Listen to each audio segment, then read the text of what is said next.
Out in the open field, Hunting Hill on a Tuesday. I said we were going to do Saints here, but the Bayou Ford chat buzzing a little bit over on YouTube. Want to stick with some of that. And I think, one point that I just disagree with pretty flatly, not in the result, but in the feelings, is, as I scroll through, I want to get the name right, is Cortland Jacob, who says that it's pure arrogance that leads people to think that Riley would be any better at LSU than Oklahoma. I don't necessarily see it that way, Cortland. I believe that LSU is a better job than Oklahoma based on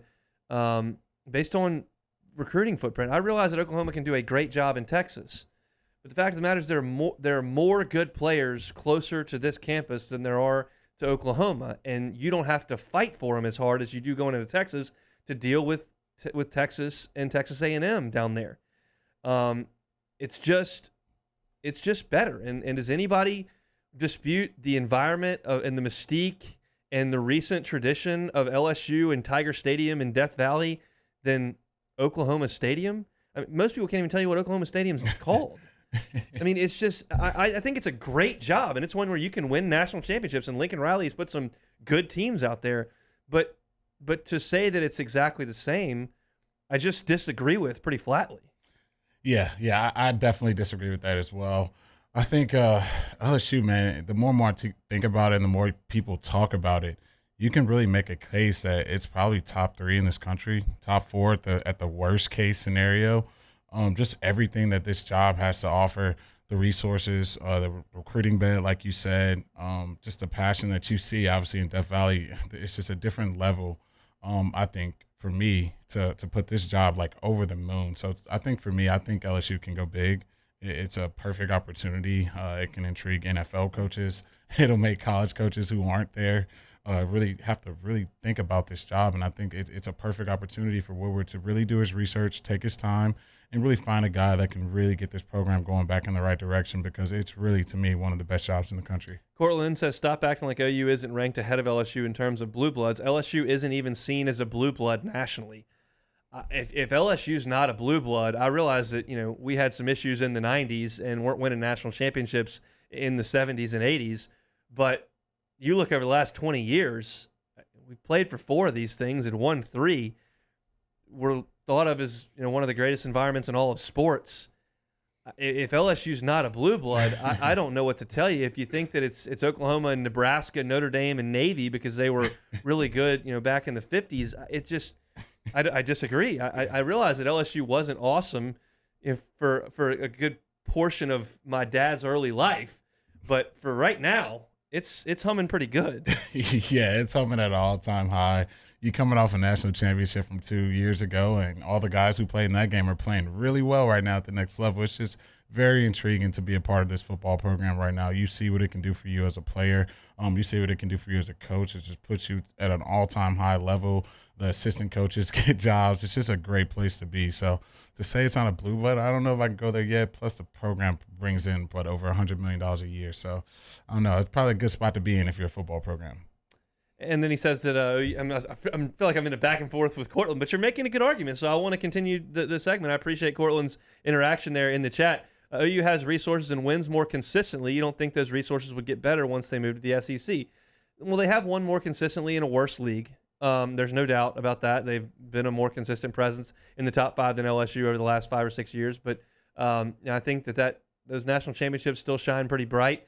And I do think that Oklahoma will have more money and will be able to go into Texas and say, hey, we're in the SEC too. And that certainly helps.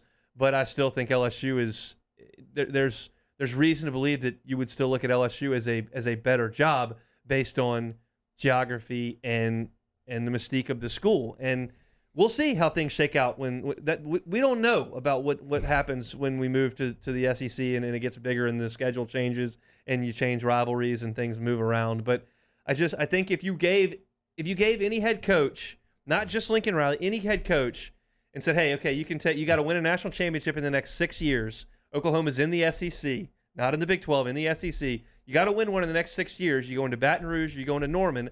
I think they're going to Baton Rouge. I think far more would go to Baton Rouge. Yeah, I think it's easy to say that hindsight now when you watch Oklahoma make the playoffs in the Big 12. Can they sustain that when they have to play the SEC schedule in the future? I don't think we can say that to this point right now. based off of just what they do in the playoff every time they get there, it doesn't look good. It just looks like a mismatch. It looks like these big SEC schools are just, it's a different type of athleticism, a different type of talent, different type of depth. And you get that type of depth by recruiting the Southeast, and that's what you would have being right here at LSU. So to say that Oklahoma, yes, they're competing in the Big 12, but I think their success in the college football playoffs should show there's just a little different level to it when you start playing with those big boys in the SEC. I'll tell you one guy that I don't think is going to come to Baton Rouge. He's the head coach of the Pittsburgh Steelers currently. Had a pretty good run up there, it turns out. Never had a losing season, won a Super Bowl, played for another one. And Mike Tomlin today in his press conference was asked specifically about the USC job, but about college jobs in general, and he was pretty decisive in his answer. Guys, I don't have time for that speculation. I mean, that's a joke to me. I got one of the best jobs in all of professional sport. Why would I have any interest in coaching college football? That'll be the last time that I address it. And not only today, but moving forward. Never say never, but never. Okay?